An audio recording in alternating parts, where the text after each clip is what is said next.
Perintahkanlah jiwaku ini. Arahkanlah jalan hidupku ke arah benar, Madawa.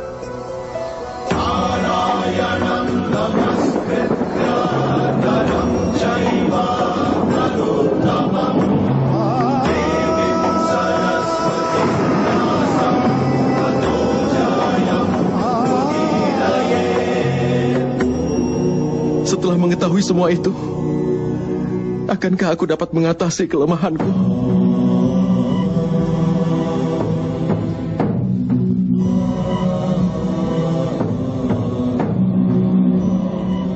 Bangunlah, Partha.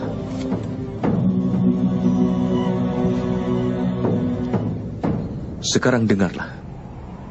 Memahami rahasia kehidupan berarti juga memahami bentuk nyata dari penciptaan itu sendiri. Memasukkan kepalan tanganmu ke dalam arus sungai Gangga, kau tidak akan mendapatkan apa-apa.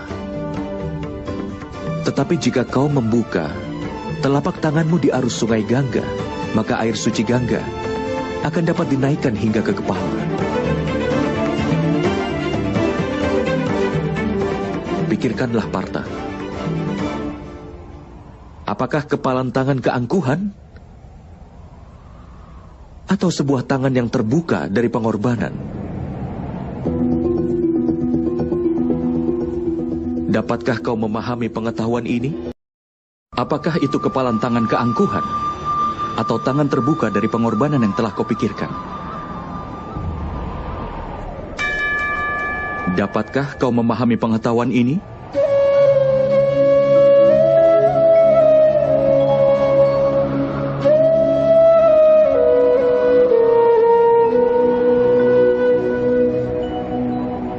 Apakah dunia ini sebenarnya, Partha? Manusia, iblis, burung, parasit, serangga, ikan, dan pepohonan? Bagaimanakah semuanya diciptakan?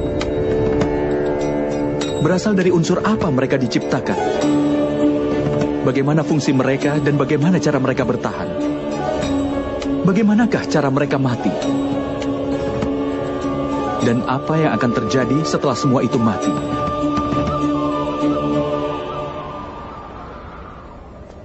Renungkan akan rahasia ini. Tubuh manusia terbuat dari tanah, Madawa. Air mengalir di dalamnya sebagai darah dan kebaikan. Api memberikan kehangatan pada tubuh, termasuk rongga kosong lainnya yang ada dalam tubuh. Karenanya, tanah, udara, air, api, dan juga ruang. Tubuh terbuat dari kelima elemen dasar yang disebut Pancamahabhuta. Karenanya, Bhisma yang agung, Guru Drona, tidaklah lebih dari tanah, air, udara, api, dan ruang saja. Bahkan orang pintar pun terdiri dari kelima elemen itu. Begitu juga dengan para tirani. Jadi apa yang akan kau rindukan, Partha? Apakah tanah? Tapi Madawa, tubuh ini memang terbuat dari tanah yang juga melambangkan ciri manusia itu sendiri. Semua ikatan mengakar dalam tubuh yang terbuat dari tanah. Tidak, Partha. Jika ini memang benar, lalu mengapa tubuh seseorang akan hancur setelah mati? Kenyataannya, tidak ada satupun yang berasal dari tubuhnya ataupun hubungan yang mengakar di dalam tubuhnya. Sifat dan tingkah laku dan juga amal dari seseoranglah yang menjadi cirinya. Lalu bagaimanakah sifat, tingkah laku, dan amal diciptakan? Pahamilah itu, Partha. Kehidupan manusia hanyalah perwujudan keserasian antara sesuatu yang tampak dan tidak tampak. Tetapi sifat dan amal dari setiap manusialah yang membuatnya akan menjadi berbeda. Dasar untuk ini adalah 3 sifat manusia yang disebut triguna. Terdiri dari tamas, rajas, dan satwam. Apa yang dimaksud dengan itu, Madawa? Tamas berarti kebodohan. Menghabiskan hidup tanpa memikirkan, baik atau buruk bisa dikatakan tamas yang berhubungan dengan kebodohan. Seperti halnya kehidupan binatang, yang semata-mata hanya untuk memenuhi keinginan tubuh mereka.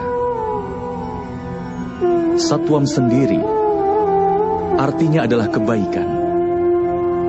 Ketika seseorang dalam situasi tertentu memikirkan keadilan, kebenaran, dan tradisi sebelum melakukan sesuatu, maka dia disebut sebagai satwam yang berhubungan dengan kebaikan. Di tengah kedua hal itu adalah seseorang yang menguasai ilmu pengetahuan, tapi dia juga tertarik akan nafsu tubuh dan juga pikirannya. Seperti manusia yang hidup dengan keangkuhan, artinya rajas yang berhubungan dengan nafsu. Dengan menciptakan keseimbangan antara kebodohan, nafsu, dan juga kebaikan, maka sifat manusia dapat ditentukan.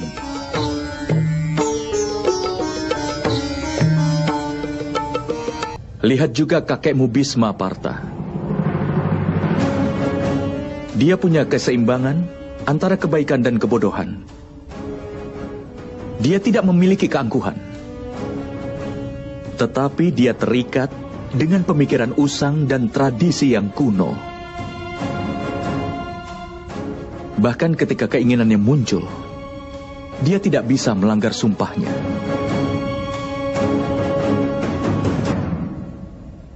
Lihatlah Guru Drona. Dia memiliki baik pengetahuan maupun keangkuhan. Pengetahuan membebaskan manusia, tetapi keangkuhannya tidak membiarkannya mencapai kebebasan.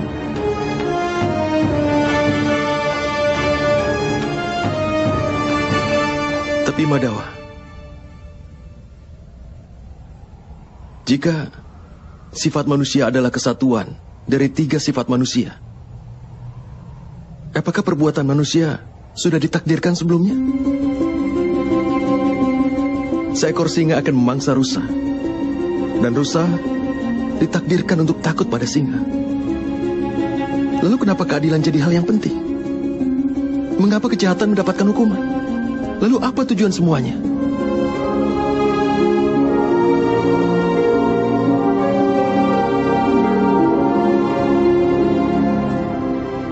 Sebuah pertanyaan yang bagus, Partha. Tapi pertama-tama, pahamilah apa yang dimaksud dengan manusia itu. Manusia tidak hanya gabungan dari 5 elemen dasar itu. Tidak hanya kelima wujud itu. Panca indera penggerak, dan 3 sifat manusia. Tidaklah hanya gabungan dari ke-23 wujud itu. Agar manusia dapat menjalankan fungsinya, dia memerlukan energi. Dan energi itulah yang disebut dengan kehendak. Jadi Madawa, apa manusia terdiri dari kehendak? Tidak, Partha. Bersamaan dengan kehendak manusia dan gabungan dari ke-23 unsur itu adalah ciptaan. Dan yang berada dalam peringkat disebut manusia ini terbuat dari 23 unsur, yang artinya percikan terkecil dari dewa, yang dinamakan sebagai jiwa.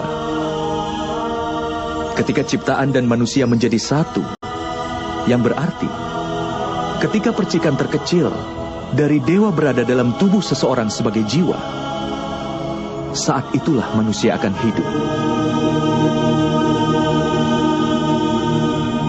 Apa yang dimaksud dengan jiwa, Madawa?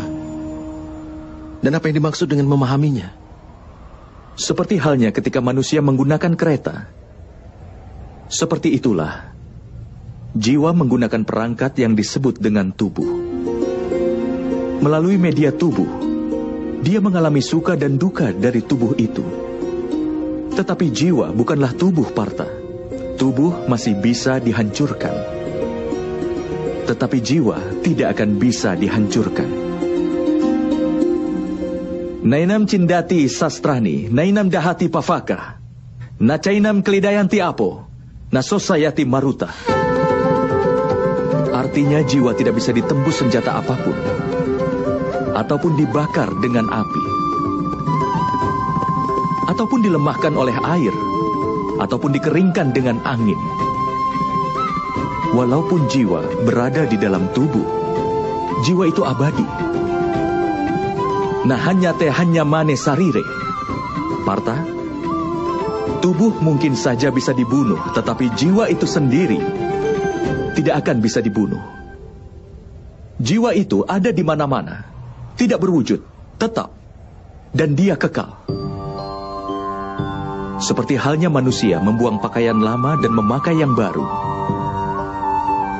Hampir sama jika jiwa meninggalkan tubuh yang tua dan berulang kali menempati tubuh yang baru. Tapi Madawa, melalui tubuhku, aku bisa merasakan dunia. Tanpa memahami tubuhku ini, bagaimana aku akan dapat memahami jiwaku?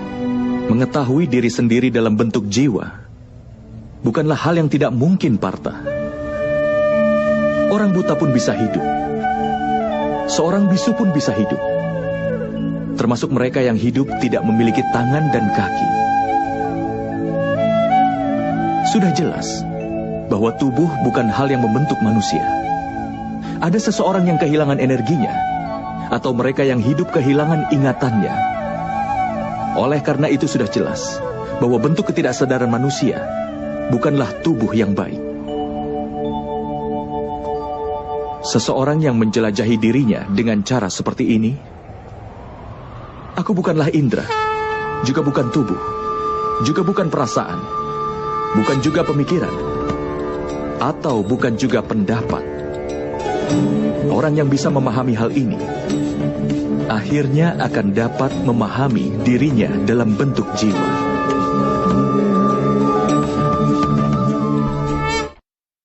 Apakah tujuan dari jiwa itu sendiri, Madawa? Ketika ciptaan tersebut terpisah, dan ketika manusia dan alam diciptakan, maka manusia, yang adalah bagian dari dewa, menjadi jiwa, dan berdiam dalam setiap wujud penciptaan. Jiwa itu sendiri dikelilingi oleh nafsu dan kegelapan, Parta. Terbangun dari lelapnya nafsu belaka dan memahami dirinya sebagai bagian dari dewa adalah sebuah tugas, tujuan, dan tekad jiwa itu sendiri. Tapi Madawa, jika setiap jiwa adalah bagian dari dewa, apa perkembangan dan kemunduran dikendalikan sendiri oleh dewa? Seperti permata tergeletak di tanah, tidaklah hilang kilauannya. Demikian pula, jiwa yang dikelilingi oleh wujud penciptaan yang mengetahui bahwa ini merupakan bagian kecil dari dewa. Seringkali jiwa menganggap bahwa tubuh mereka adalah segalanya. Mereka berbeda dengan jiwa itu sendiri yang tidak mereka ketahui. Melalui sebuah penderitaan, bau, rasa yang dirasakan oleh tubuh, maka akan dianggap sebagai sebuah pengalaman. Dan mereka tidak pernah berusaha keras untuk berubah.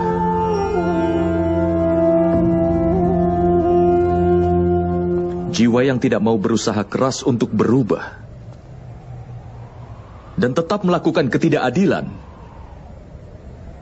mengingatkan dan menghukum mereka adalah hal yang tidak bisa dihindari.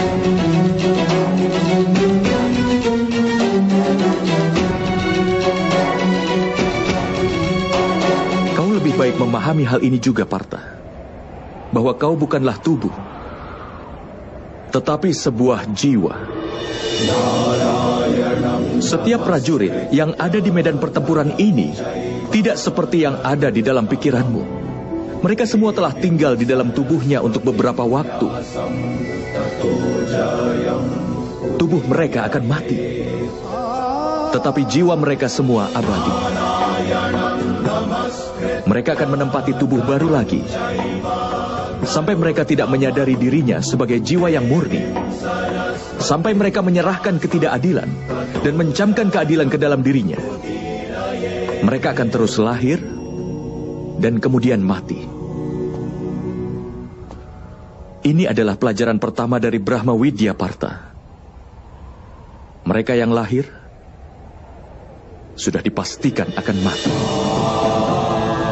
Dan bagi mereka yang telah mati, sudah pasti akan dilahirkan kembali. Pengetahuan ini disebut dengan Samkhya Yoga.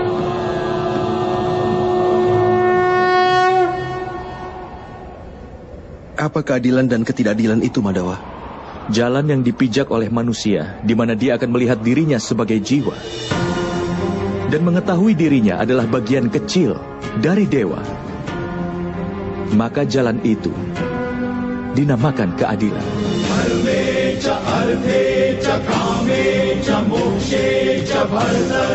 Ketika manusia mengetahui bahwa dirinya adalah bagian kecil dari dewa, maka dia akan mendapatkan pencerahan bahwa dia itu ciptaan dewa dan dewa adalah penciptanya. Tidak ada perbedaan di antara ciptaan dan dewa.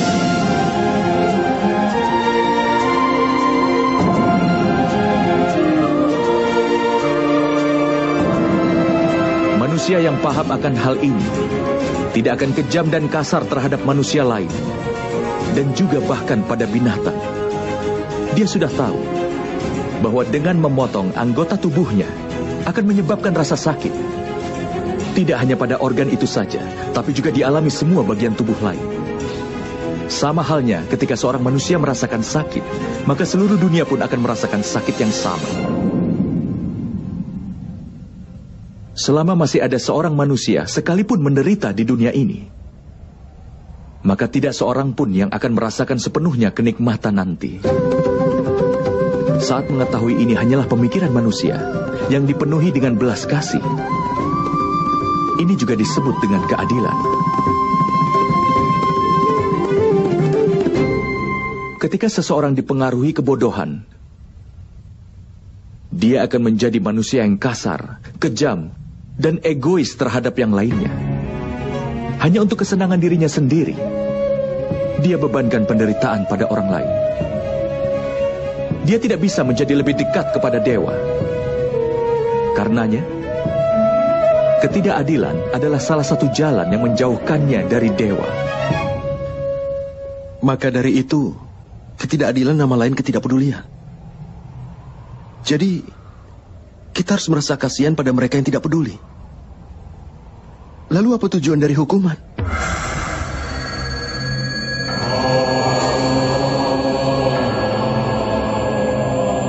Ketika seseorang enggan mengetahui nilai dari pengetahuan, atau bahkan enggan untuk melirik pengetahuan itu, maka hukumannya adalah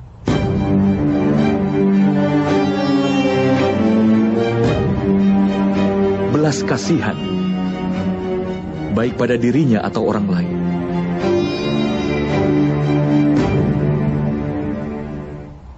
Tahap-tahap penciptaan akan selalu menurut kehendak dewa. Itu tidak akan terelakkan. Tetapi bersamaan dengan berkembangnya ketidakpedulian, nafsu, dan juga ketidakadilan, maka keadilan di dunia ini akan berada pada jurang kehancuran. Hingga di dunia ini tidak ada keadilan lagi. Sementara belas kasih dan kebenaran juga telah dihancurkan. Dalam rangka menyambut generasi selanjutnya agar memperoleh keadilan, menghabisi kejahatan saat ini dan mengembalikan keadilan adalah hal yang tidak mungkin terelak. Kalau kehidupan ini harus diakhiri olehku, bukankah itu menghancurkan belas kasih yang ada dalam diriku? Dan jika belas kasih adalah dasar dari keadilan, bukankah jiwaku akan menjadi tidak adil?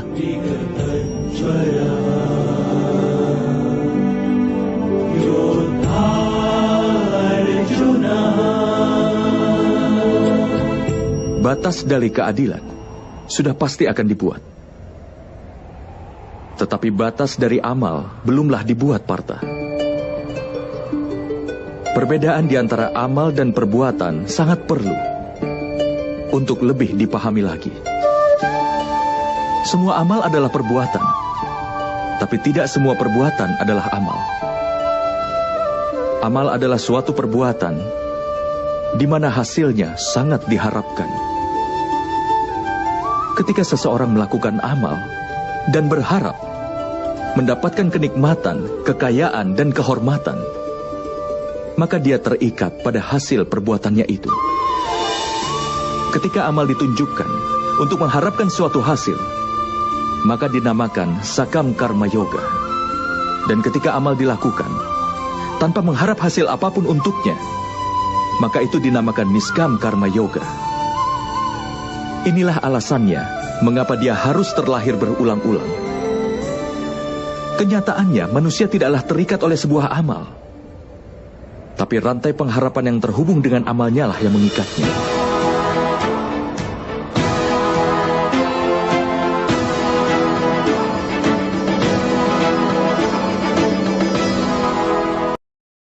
Pada kenyataannya, seorang manusia tidak terikat pada perbuatannya. Harapan yang terhubung pada perbuatanlah yang mengikatnya. Bagaimana bisa, Madhawa?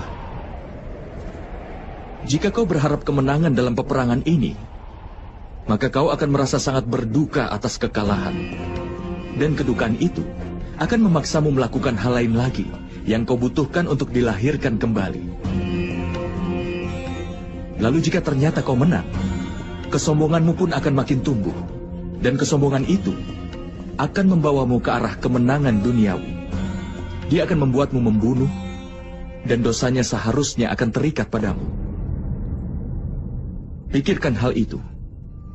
Jika di dalam pertempuran ini, kau tidak punya kemauan untuk menang, dan tidak takut akan kehilangan, kau akan merasakan kebahagiaan atau kesedihan di akhir peperangan ini. Tidak merasakan kebahagiaan, Madhawa. Tidak pula kesedihan. Karena itu kebahagiaanmu, kedukaanmu, keputusasaanmu, kekecewaanmu bukanlah karena perang ini. Harapan yang kau miliki dari peperangan inilah yang menyebabkannya. Bukankah menurutmu begitu, Partha?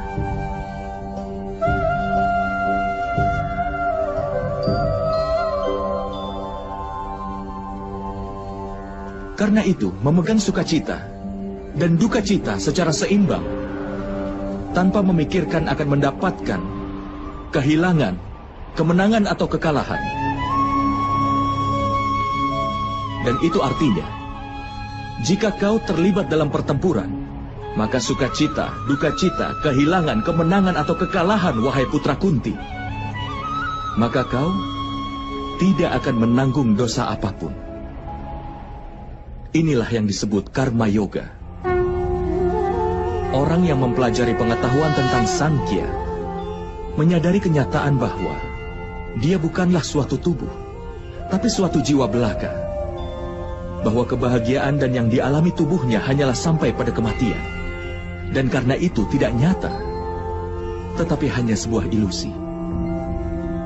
Baginya, menjadi seorang karma yoga menjadi lebih mudah.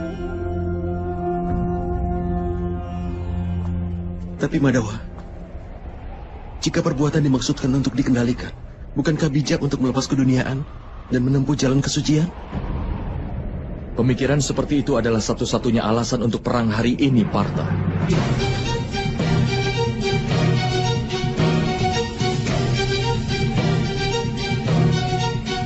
Renungkanlah. Ketika mereka yang menguasai Triguna dan yang mengetahui keadilan sudah berhenti bertindak, maka mereka yang penuh dengan ketidakadilan akan memerintah dunia ini. Tapi Partha, kenyataan pahitnya adalah bahwa hanya mereka yang baik yang bisa berguna bagi dunia ini. Tapi mereka orang yang selalu berpikir tentang kesucian.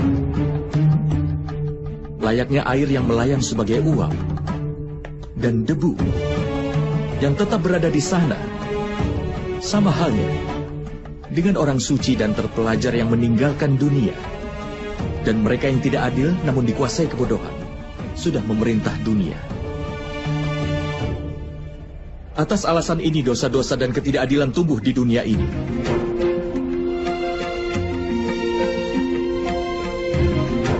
Tetapi karma yoga melindungi dunia ini dari sebuah keadaan yang aneh ini. Seorang karma yoga akan berhenti berharap pada hasil, tetapi bukan pada perbuatan itu sendiri. Dia berada di dunia ini layaknya seorang suci. Dia melakukan semua tindakan, tapi tidak kehilangan diri di dalamnya. Seorang karma yoga tidak berharap apapun dari anak-anaknya dan yang disayanginya, bahkan dari rakyatnya sekalipun. Dia sendiri memperoleh keuntungan dari kesuciannya, tetapi dia bermanfaat bagi dunia layaknya seorang kepala keluarga. Seorang manusia berusaha keras untuk kesejahteraan keturunannya. Bagaimana bisa dia tidak berharap sukacita dari keturunannya? Apapun yang dilakukan oleh manusia untuk anak-anaknya, itu sebuah transaksi atau cinta, Partha. Cinta, Madawa. Lalu mengapa mengharapkan suatu hasil atas perbuatannya, Partha? Keuntungan di masa depan yang diukur dalam suatu transaksi dan bukan dalam cinta. Manusia yang membentuk watak anak-anaknya dengan baik dan melimpahkan kesucian cinta dan keadilan, anak-anaknya tentu akan memberikannya cinta dan perlindungan. Perbuatan dan kelakuan orang yang disayang mencerminkan perbuatannya sendiri. Dan ketika seseorang tidak lagi berhak atas perbuatan mereka sendiri, lalu apa gunanya lagi untuk memiliki harapan besar dan kemudian juga berharap besar kepada mereka? Jika kau pikirkan ini dalam-dalam, Partha, kau akan segera menyadari bahwa tidak ada perbuatan di dalam kehidupan yang menghubungkan harapan dan pengharapan yang tidak terelakkan. Ketika makhluk adalah dewa, dan manusia adalah bagian dari dewa, maka semua tindakan disebabkan oleh dewa itu sendiri. Seorang manusia tidak akan melakukan apapun dengan sendirinya. Inilah prinsip dasar dari karma yoga, Partha.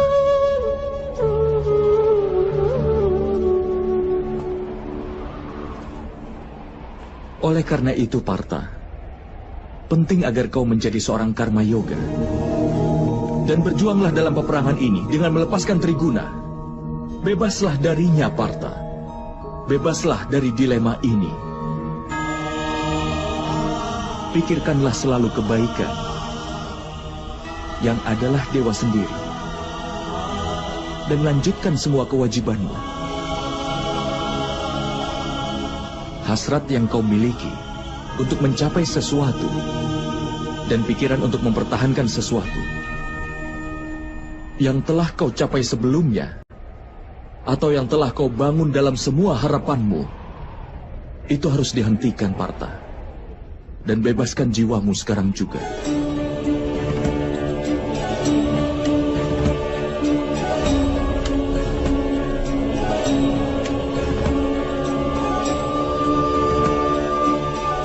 Kau harus ingat, Partha,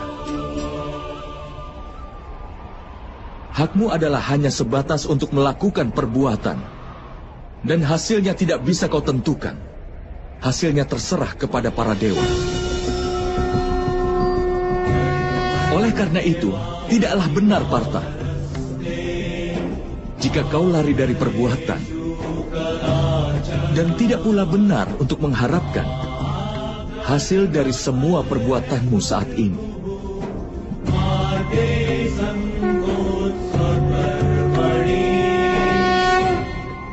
Orang yang tidak mengharapkan hasil, tapi tidak berhenti berbuat baik. Lalu bagaimana seorang karma yoga itu bisa dikenal, Madawa? Dengar, Partha. Orang yang membuang makanan hanya untuk mengabaikan rasanya, pada kenyataannya hasrat untuk merasakan tidak pernah hilang dari pikirannya. Dia pun menghadapi kehilangan 2 kali lipat. Pertama-tama dia menjadi lemah. Dikarenakan usahanya untuk mencapai dewa yang tidak terelakkan, tidak bisa dia lakukan. Dan kedua, pikirannya selalu dipenuhi dengan hasrat untuk merasakan apapun. Oleh karena itu, daripada mengabaikan makanan seseorang, lebih baik berhenti berhasrat untuk merasakannya sendiri. Seorang karma yoga mengeluarkan semua hasrat dalam pikirannya. Dia menerima kehidupan sebagai kewajiban dan menjalankan tugasnya. Tapi dia tidak pernah selaras dengan tindakannya. Dan Partha, seseorang yang tidak punya harapan dan pengharapan dari tindakannya adalah orang yang tujuannya akan terpenuhi. Orang yang pikirannya tidak goyah walaupun setelah mengalami kegagalan. Orang yang tidak berpikir bahwa dia yang paling hebat bahkan setelah kesuksesannya. Orang seperti itulah yang disebut sebagai karma yoga. Dan orang seperti itu akan berhasil dalam kehidupannya hingga berulang kali.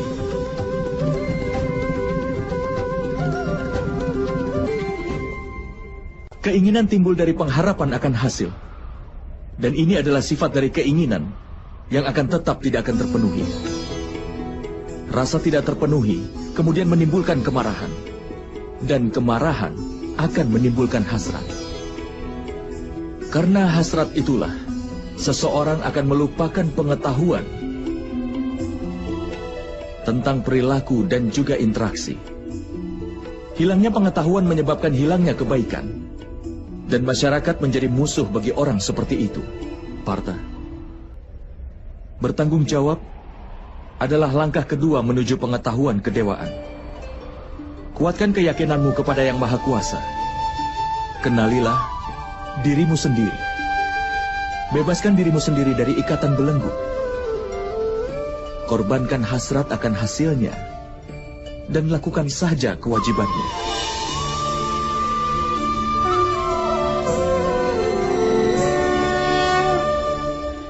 Dengan menguatkan keyakinanku pada Yang Maha Kuasa, bagaimana aku bisa menjadi orang yang berbakti? Partha, dikarenakan oleh Sankhya Yoga, seorang manusia tetap mengingat Yang Maha Kuasa. Dan mengingat Yang Maha Kuasa akan melahirkan rasa pengabdian pada manusia itu sendiri. Dan rasa itu disebut dengan pengabdian.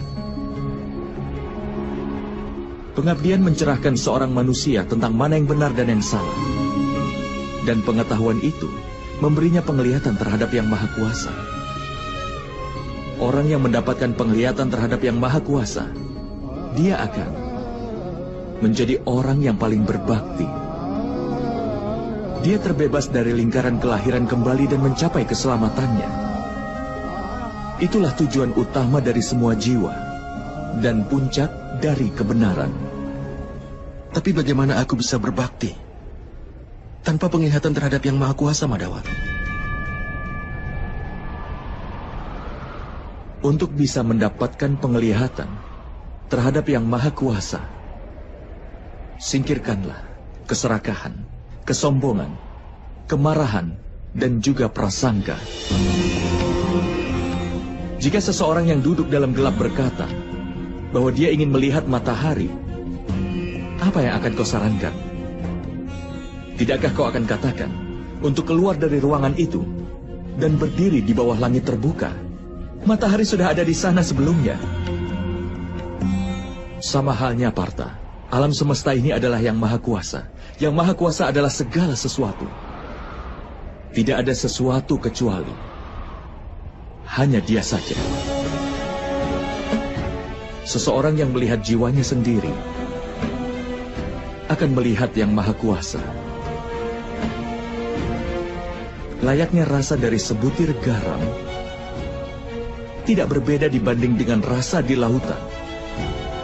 Sama halnya pula, suatu jiwa tidak akan jauh berbeda dari Yang Maha Jiwa. Artinya, Madhawa, apakah kau Yang Maha Kuasa?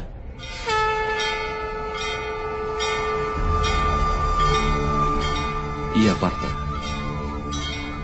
Aku adalah yang Maha Kuasa. Sebenarnya sama seperti dirimu. Tapi kau tidak tercerahkan tentang hal itu. Tidak seperti diriku.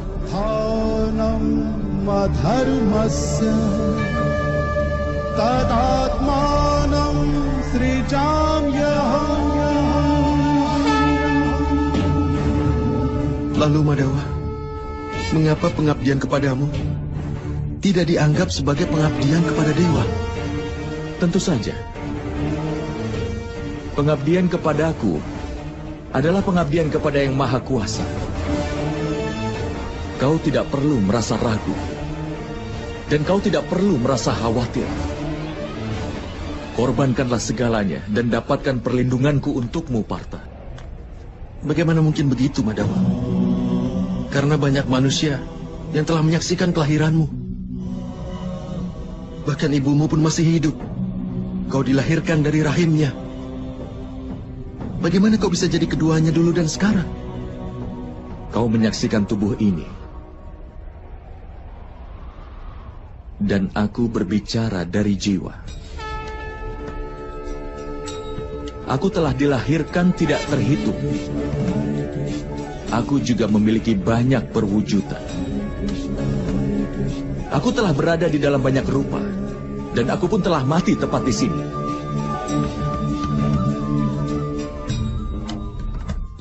Dan aku juga akan lahir kembali berulang kali di masa depan.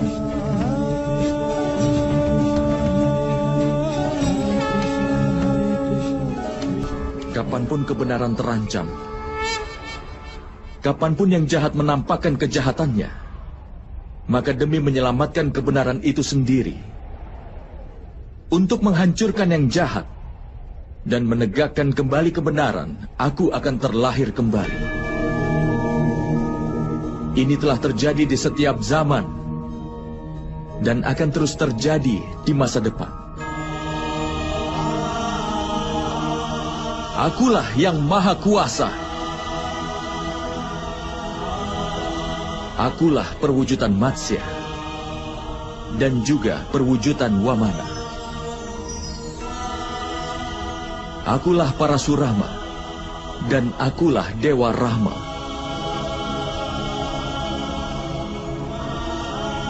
Akulah Brahma, Wisnu dan Mahesa. Akulah Saraswati, Kali dan juga Laksmi.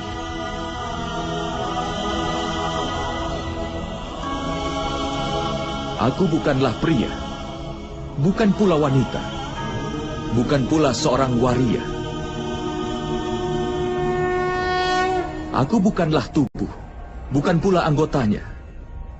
Akulah pengetahuan, ciptaan, alasan, dan keabadian. Akulah segalanya. Dan aku pun bukan apa-apa. Ketika kau merenungkan keberadaanmu, kau akan menemukan dirimu sendiri terhubung denganku. Dan kemudian, sepertiku juga, kau akan menemukan dirimu dalam bentuk yang Maha Kuasa. Tetapi untuk bisa mencapai posisi itu, sangat penting agar kau mendedikasikan dirimu sepenuhnya padaku. Apa yang kau maksud dedikasi, Madawa? Itu adalah keadaan di mana pikiran manusia menyerah pada semua keinginan hingga tidak membuat dedikasi untuk diri sendiri. Dan tidak juga mengambil sumpah orang dengan cara kerja yang diberikan kepadanya. Pada kenyataannya, kalau kau mulai mendedikasikan dirimu untuk seseorang, dan kau melakukannya sendiri, pikiranmu, akalmu, pengetahuanmu, keinginanmu, emosimu, dan segala sesuatu yang kau miliki kepada seseorang, maka komitmen tersebut disebut sebagai sebuah pengabdian.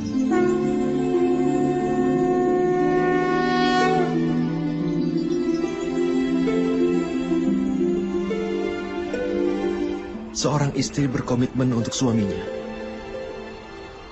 Prajurit berkomitmen pada panglima pasukannya. Sementara murid berbakti pada gurunya. Semua bentuk pengabdian itu apakah sama? Bukankah semua itu untuk mencapai Yang Maha Kuasa? Tidak, Partha. Ketika seseorang berbakti untuk sesuatu, ataupun untuk seseorang, itu tergantung acuannya. Dia tidak meninggalkan ruang untuk keraguan. Atau pertanyaan pengabdian terhadap seseorang, yang jahat bisa membuat orang menjadi memfitnah. Karena itulah perlu untuk mendedikasikan diri pada apa yang benar, yang membuat manusia menjadi benar. Hanya penjahat yang dibelenggu dengan rantai yang terbuat dari besi. Lampu candi diikat oleh rantai yang terbuat dari kuningan. Kemudian juga ada rantai emas yang melingkar di leher kita sebagai sebuah hiasan. Kesetiaan terhadap suami, terhadap guru dan teman, itu hanya beberapa bentuk kesetiaan, Partha. Tapi yang disebut kesetiaan sejati adalah kesetiaanmu terhadap Yang Kuasa.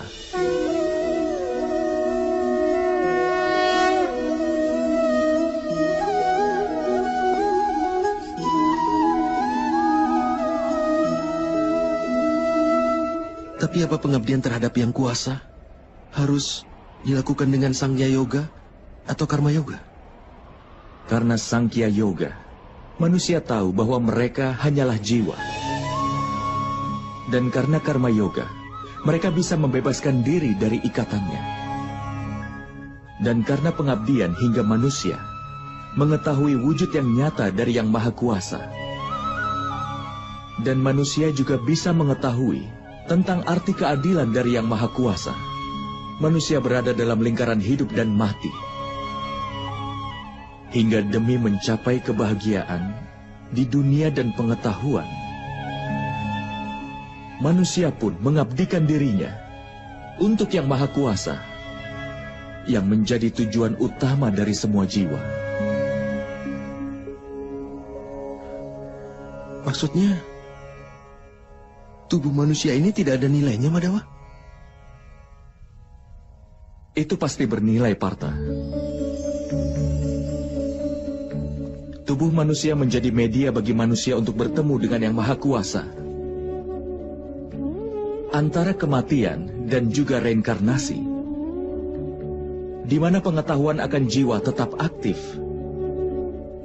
Dengan segala pengalaman, pengetahuan, dan belajar dari kehidupan yang sebelumnya, jiwa pun menjadi bagian dari tubuh yang baru.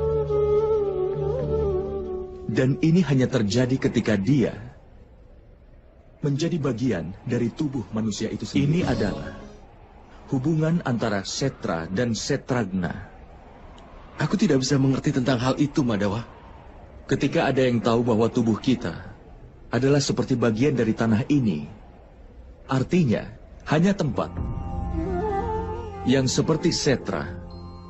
Dan orang yang mengerti tentang tanah tersebutlah yang ada di sana. Karena itulah, maka dia menjadi seorang Setragna. Kemudian lewat tubuhnya bisa mengukur kemajuannya. Jiwa dalam tubuhnya akan menyeimbangkan 3 kebajikan itu. Dengan pengabdian untuk Yang Kuasa, dia bersatu dengan Yang Maha Kuasa. Yang dilakukan seorang pemuja adalah berbakti, bukan pengabdian, Madawa? Tidak, Partha. Itu langkah pertama untuk pengabdian secara nyata. Dalam kenyataan, pengabdian bukanlah tugas, tetapi itu merupakan sebuah keputusan. Sangat penting bagi manusia untuk memurnikan jiwanya melalui doa, penebusan dosa, kemurtadan, ritual yoga, dan juga pembelajaran diri, namun tetap berbakti pada Yang Maha Kuasa.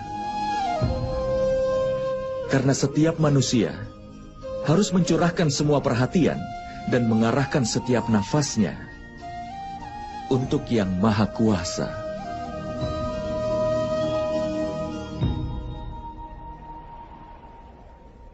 Jika pengabdian adalah keputusan, lalu apa pentingnya berdoa, penebusan dosa, dan hal semacamnya? Hanya cara dan alat untuk membersihkan dirimu hari ini, dan nanti akan kotor lagi. Pikiran manusia akan tertuju lagi pada Yang Maha Kuasa hingga berulang kali. Karena itulah perlu untuk berdoa, penebusan dosa, pembelajaran diri, dan yang lainnya, supaya kau selalu ingat setiap waktu bahwa hidupmu adalah pengabdian untuk Yang Maha Kuasa. Tidak penting bagian sungai mana yang kau selami. Yang penting adalah bahwa kau bisa menyelam.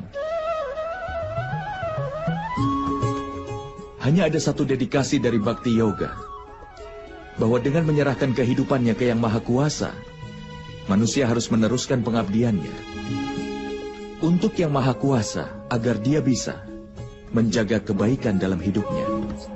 Lalu apakah kebajikan dan kebaikan itu, Madhawa? Tanpa alasan, demi kepentingan diri melakukan kekerasan adalah dosa.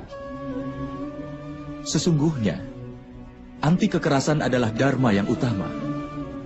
Selain itu, kejujuran, tidak emosi, pengorbanan, ketenangan jiwa, tidak menjelekkan orang lain, perasaan ulas asih, tidak tertarik kepada sukacita, tidak melakukan sesuatu tanpa alasan, tenang, sabar, pemaaf, dan kesucian tubuh, serta tidak melawan kebenaran dan juga tidak angkuh. Sifat-sifat mulia ini disebut sebagai sifat sattvik, atau sebuah sifat yang mulia. Dengan ini manusia bisa melakukan kebaktian, artinya bisa berbakti kepadaku, sambil menjalankan kewajiban dalam hidupnya, sambil menegakkan kebenaran, dan hidup tanpa mengharapkan pahala dari perbuatannya. Orang seperti itu sudah pasti akan aku berikan ketenangan, dan setelah kematian ku beri tempat untuk bersemayam dalam diriku.